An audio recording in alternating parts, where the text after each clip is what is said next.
हम जब इनके साथ शूटिंग करता उन दिनों में बहुत प्यार दिया जी। हमको कभी अकेला महसूस नहीं होने दिया जी। हम खाना खाने जाते थे जी, तो हमारे आगे लाइन में 4 और लोग को खड़ा रखता था जी। क्यों? ताकि हमको अकेला महसूस ना हो। क्या बात है यार। शूटिंग खत्म करके जब हम घर जाते थे जी, तो गाड़ी में हमको अकेला नहीं बेचता था जी।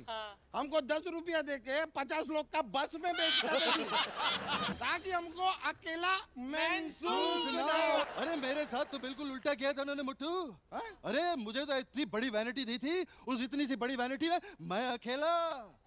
अरे लोगों को एक हीरोइन मिलती है, इन्होंने मुझे 2 हीरोइन दी, रोमांस करने वाला मैं अकेला। तुम्हारा बात सुन के ऐसा क्यों लगता है कि इनका प्यार हमारे लिए ज्यादा नहीं था, इनका बजट हमारे लिए कम था।